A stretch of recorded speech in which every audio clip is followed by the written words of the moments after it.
Assalamualaikum. Ih, besok lebaran mi orang di. Libur maki.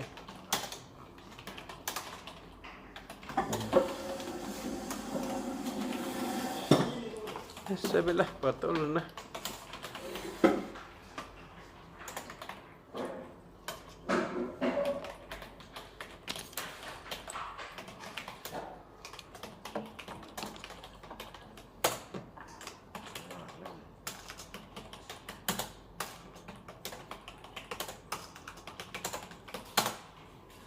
Serius tak, Mama?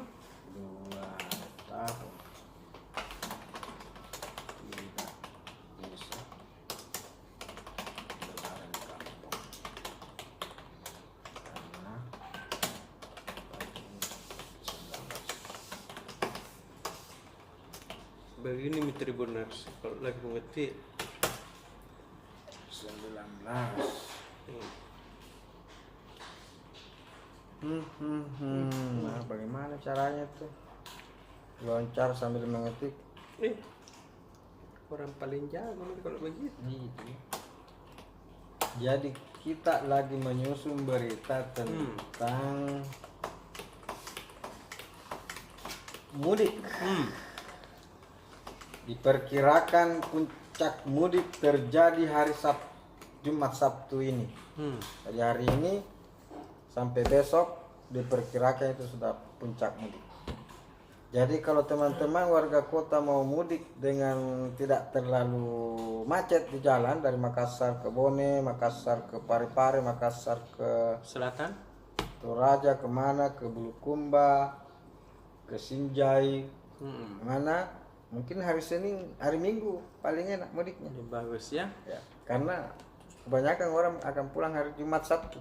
Karena hari Jumat ini sudah mulai libur, sudah mulai hari cuti nasional. Iya. Hari Jumat ini sudah mulai cuti sampai tanggal 16. Jadi ini salah satu cuti terlama, libur terlama dalam beberapa tahun terakhir ini. Bahkan libur terlama dalam 2 tahun terakhir.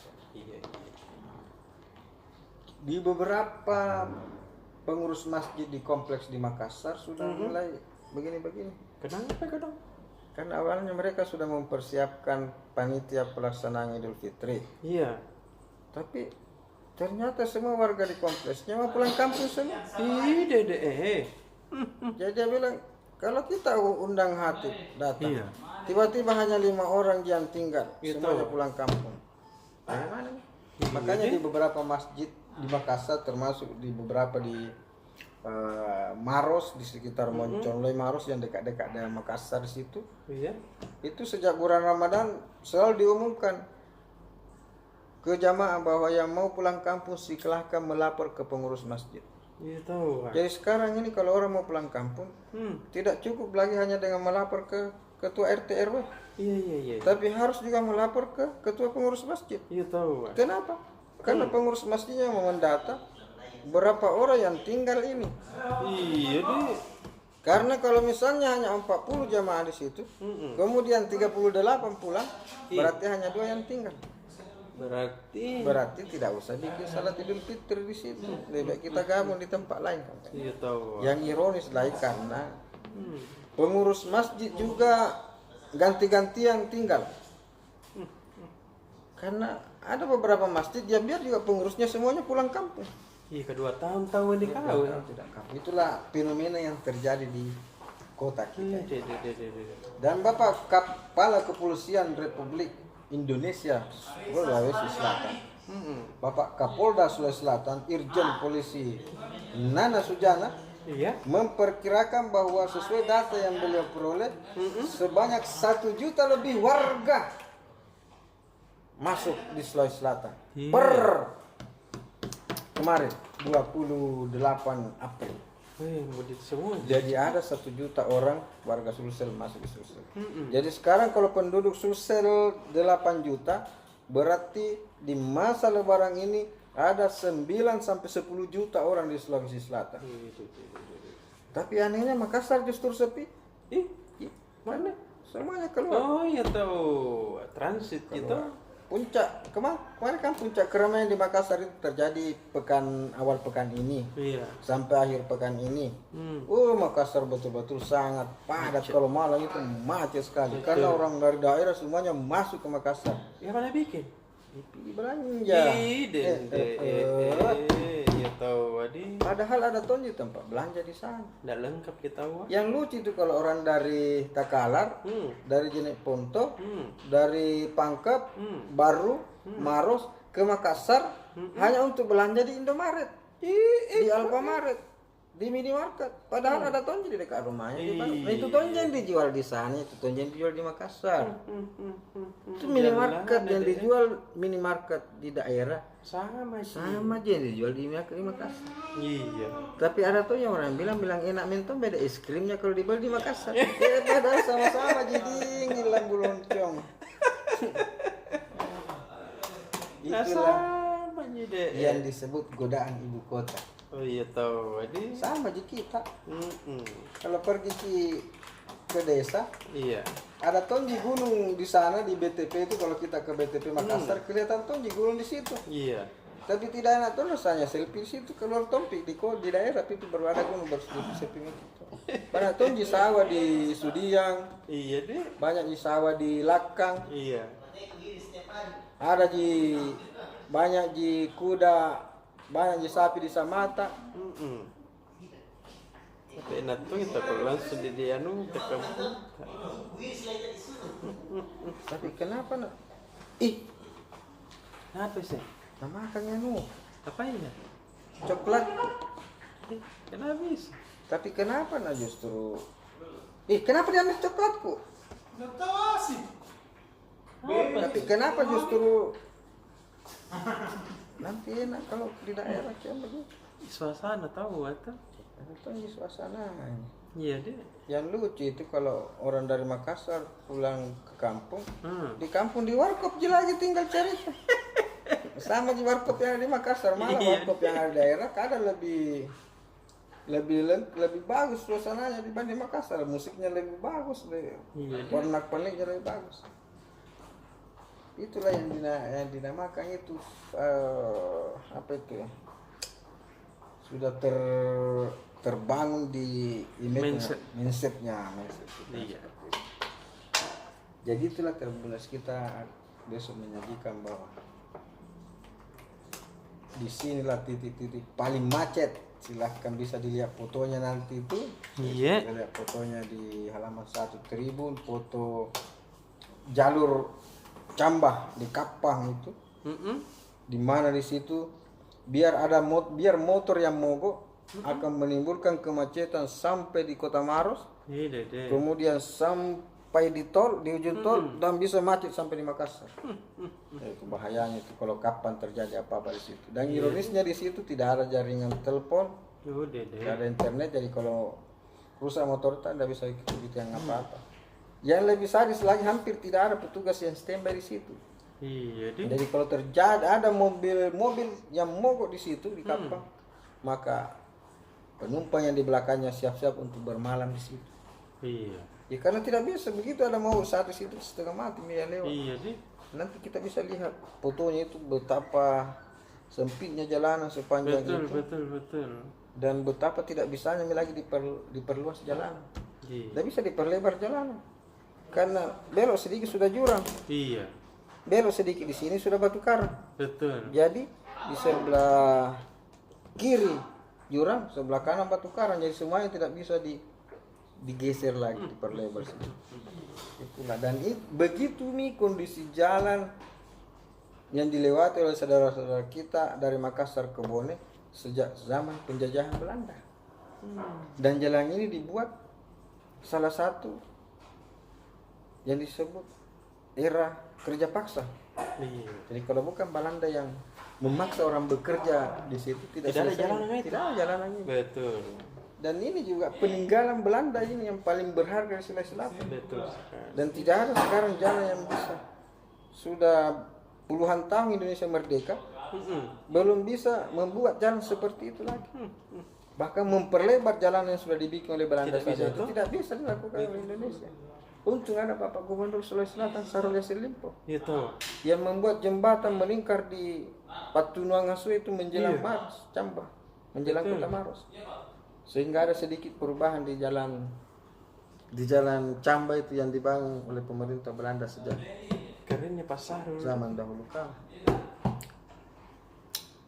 Jadi memang kalau kita lihat memang situasi di Sulawesi Selatan ini benar Iya.